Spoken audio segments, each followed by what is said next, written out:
उन्होंने पाकिस्तानियों ने खुद का मुंह काला करा। ये जो फिलिस्तीनियों का बड़ा बुखार चढ़ा रहता है ना, आप पाकिस्तानियों को कभी बताइएगा कि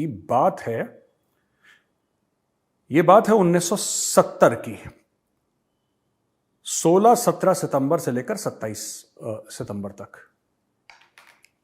जियाउल हक जो बाद में प्रेसिडेंट बने पाकिस्तान के, आर्मी चीफ बने पाकिस्तान के, या खुद ही को बना लिया उन्होंने। पाकिस्तान में तो ऐसा आर्मी चीफ प्रेसिडेंट नहीं बनता, खुद ही को बना लेता है वो, तो भाई ने खुद को बना लिया। खैर, उससे करीब 8 साल पहले यही जियाउल हक पोस्टेड था जॉर्डन में।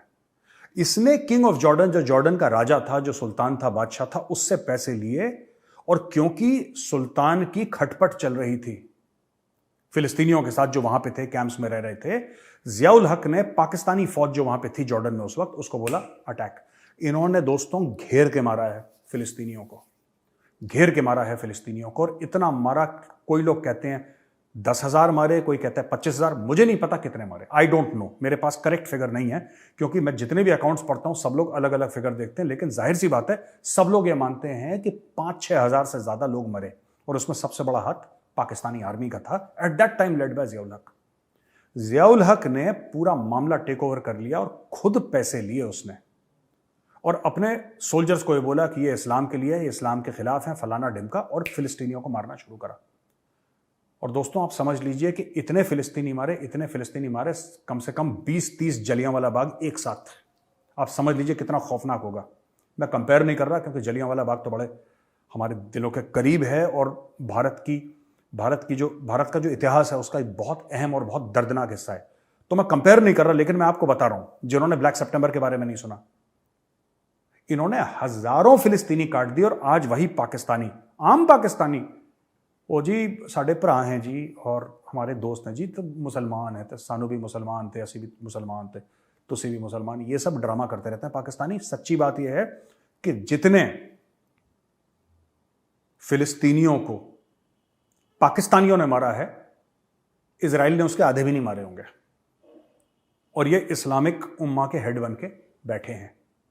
ठीक है, अब हम तीसरे मैटर पे आते हैं दोस्तों, जिसके बारे में आज मैं आपको कुछ कुछ बताऊंगा पाकिस्तान के बारे में, आपको भी मजा आएगा। अब पाकिस्तानियों ने क्या करा कि बात फिर से 1979 की है। 1979 में जियाउल हक था आर्मी चीफ पाकिस्तान का, ठीक है, और बॉस बन चुका था पूरे पाकिस्तान का, रूलिंग ओवर पाकिस्तान, बादशाह सलामत जिल्ले-इलाही। 21 नवंबर को एक अफवाह सी फैली है।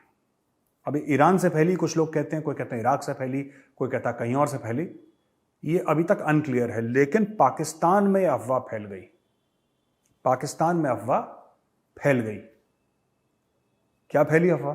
अफवाह यह फैली कि अमेरिकनों ने इजरायलियों के साथ मिलकर, यहूदियों के साथ मिलकर, ठीक है, अमेरिकनों ने यहूदियों के साथ मिलकर मक्का पे अटैक कर दिया। मक्का पे अटैक कर दिया अमेरिकन आर्मी ने, और इजरायली आर्मी ने मिलकर, और कैप्चर कर लिया मक्का को। अब ये तो बड़ी बेवकूफ़ी की बात है, अमेरिका क्यों मक्का पे अटैक करेगा, इजराइल क्यों करेगा अटैक? ना इसको नमाज पढ़नी, ना उसको नमाज पढ़नी, ना इसको हज या उम्रे पे जाना, ना उसको हज और उम्रे पे जाना। उनका मतलब क्या है मक्का में जाने का? लेकिन ये रूमर फैल गई, इस्लाम खतरे पे है, उसका झंडा लहराया जियाउल हक ने। और ये जियाउल हक ने जानबूझ के करा, ISI वाले बंदे भेजे और चुप चुप करके बोला कि सबके कान में डालो। जमातुल इस्लामी इकट्ठा हो गई, वहां पे लोग इकट्ठा हो गए, स्टूडेंट्स इकट्ठा हो गए मदरसे के, और इन लोगों ने जो इस्लामाबाद में US एम्बेसी है उस पर अटैक कर दिया। समझ रहे हैं आप? जिसकी गारंटी आप देखिए कि हर एक एम्बेसी की गारंटी, उसकी सिक्योरिटी की गारंटी उस देश की होती है जहां पे वो एम्बेसी है। जैसे अगर पाकिस्तान का एम्बेसी चाणक्यपुरी दिल्ली में है, तो पाकिस्तान के एम्बेसी की जिम्मेदारी भारतीय सरकार की है।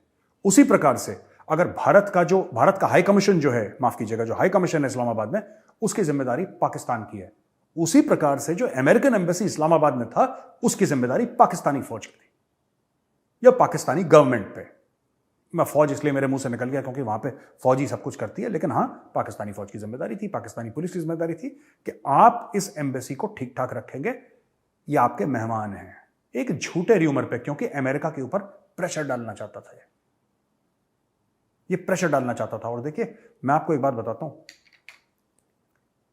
कुछ कुछ चीजों में आपको पता लग जाएगा कि पाकिस्तान की जो लीडरशिप है, पाकिस्तान का जो एलिट है, पाकिस्तान की, ये किसी भी लेवल पे गिर सकते हैं अगर इनका फायदा हो तो। इनके लिए कोई लक्ष्मण रेखा नहीं है। इसीलिए जब भी भारत से कोई कहता है ना बात करनी, आप बात करो, आप फोन पे बात करो, आपको जो करनी है करो, इनके साथ कोई साइन मत करना, इनके साथ कोई अग्रीमेंट मत कर देना।